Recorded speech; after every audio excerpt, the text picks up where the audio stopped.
আমি ছাত্র আন্দোলনের মামলাতে এই জায়গায় আসছিলাম। এই জায়গার কারারক্ষী যারা আছে ওনারা অত্যন্ত ভালো ব্যবহার করছে আমাদের সাথে। জেলার স্যার, জেলার জেল সুপার স্যার, ওনারা আমাদের যথেষ্ট পরিমাণে আপ্যায়ন করছে। যারা বড় বড় আসামি আছে তাদের থেকে আমাদের আলাদা রাখছে।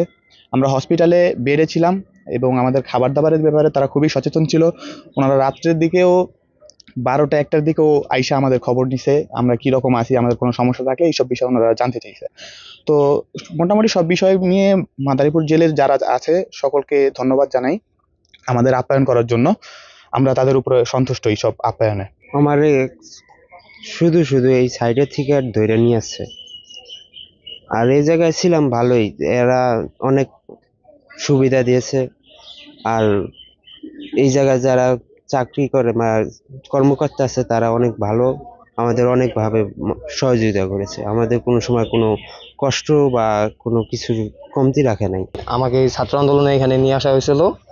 তো এখানে যারা কর্মকর্তারা আছে তাদের অনেক সাহায্য পাইছি, মানে যারা আসামি আছে তাদের সাথে আমাদের রাখে নাই, আমাদের আলাদাভাবে রাখছে। যারা স্টুডেন্ট আছি আমাদের খোঁজ খবর বাইরের থেকে যা আসছে নিচে, খাবার দাবার বিষয় সবকিছু আমাদের খেয়াল রাখছে।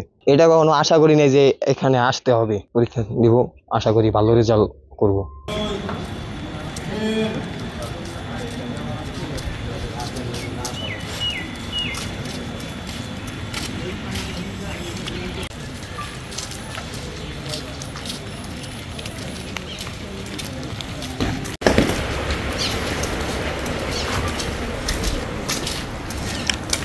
পিছিয়ে তো ট্রেনগুলো কোন জায়গায়?